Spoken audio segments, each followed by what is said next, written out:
Hello my dear friends, you're in the Military Summary channel, and in this short video we're going to discuss events that took place during the previous night. And the Ukrainian says that the previous night was the strongest and the most powerful and the most massive missile attack and drone attack since the beginning of the special military operation. As you can see, there are a lot of icons. Some of them shows the explosions above the territory of Ukraine, some of them shows the air defense work, but we can see that the most attacks took place in the central and the western part of Ukraine. And the Russians and the Ukrainian sources are saying that there were no explosions in the eastern part of Ukraine. Probably Kharkiv, for the first time since the beginning of this year, wasn't attacked by the Russians during the night. The explosions took place in such towns like Chernigov, like Kiev. The Ukrainians said that there were not even one wave of attack. There were few, 2 or 3 waves of attack upon Kiev. Furthermore, there were explosions in Zhytomyr, Vinnytsia, Khmelnytsky, Nikolaev, Odessa. The Ukrainians are saying that there was very successful work of air defense in towns like Kremenchuk, Krapivnitsky, Odessa. Furthermore, they published some kind of video. At least we have a video confirmation, or at least the Ukrainian sources say that this is the evidence of effective work of air defense. Tell the truth, it's very difficult to understand what exactly is happening on this video, but the Ukrainians say that this video shows the successful work of air defense. Anyway, no matter this air defense was successful or not, the sources are saying that later there was not one wave of a missile drone attack in Odessa, and later there were explosions in this settlement.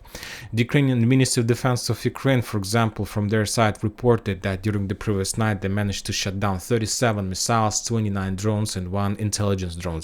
Of course, it's up to you to believe or not. The Russians have completely different numbers. They are not giving us any updates, but I believe that during the upcoming report of Ministry of Defense they'll say that they managed to get every single target they wanted.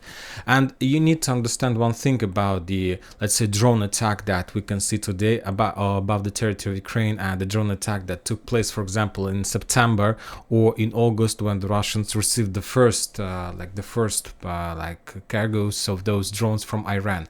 The first versions of Iran was static drones, so that means that the Russians could establish and to set the targets of destination at the beginning, so at the beginning of launch of those drones. So for example, if those drones were launched somewhere from Russia, somewhere from, let's say, Bryansk area, the coordinates of targets were set up in those drones at the beginning, and after that the drones fly on the territory of Ukraine exactly to the target they was set up at the beginning. But when talking about the current situations during the past 6 months, the Russians managed to improve those drones, and currently these drones are dynamic, and they can and the targets and coordinates can be changed and set up using the satellite and during the fly above the territory of Ukraine. So currently the Russians are sending like massive drones, a lot of drones above the territory, and they're just trying to fly above the territory of Ukraine, trying to search the air defense. And the only thing that can limit the Russians' drones above the territory of Ukraine is the fuel that those drones have. So every time the Russians, of course, control the situation, and if they see that the fuel is about to end, they launch this drone to any target they can see in the range that this drone can get or achieve. So this is the difference, and that means that the Ukrainians don't have possibilities to use their air defense a very long time. So they need to wait, they need to risk, and they need to wait almost till the end of the.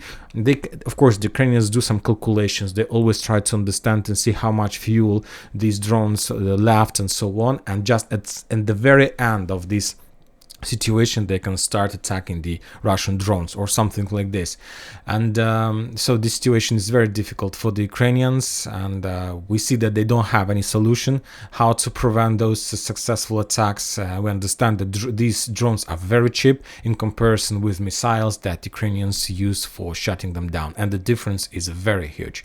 And that's it about the drone and missile attack. Now let's move a little bit to the south, to Turkey. As we discussed yesterday, the President Erdogan won elections in this country, and currently he's going to be a third time in a row president of this country, and his main candidate Kılıç Daroglu lost that battle, and he have already confirmed the victory of Erdogan. So that's why I believe we can remove this person from the map, and he's no longer like a hero of this map. So that's why we will keep just Erdogan for at least for another 5 years. Very interesting updates are coming from the south, from Iranian-Afghanistan border. As you can see, the Russian sources map has already been updated.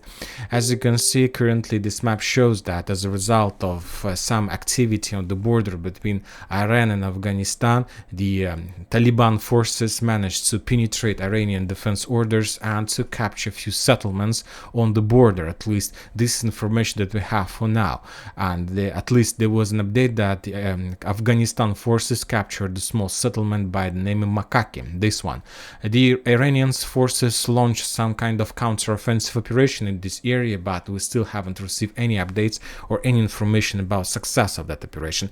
And this is very interesting because it's a very complicated situation. Some sources are saying that the clashes between Iran and Afghanistan is about water in this region. We know that there is a desert, and water has a cost of gold in this area. Other sources saying that the main reason of those clashes is the drugs business in this area, and many other. And some sources are saying that there is a attack from Taliban in the direction of Iran because of to reduce Iranian possibilities of supporting Russia in Ukrainian conflict. A lot of attempts, but anyway, we see that, and today we believe we're going to see the development of this situation. And that's it for this short video. Military Summary channel reminds to condemn any violence in the world. Thank you for watching. Subscribe to my channel, put your likes, join my Patreon, and have a good day. Bye bye.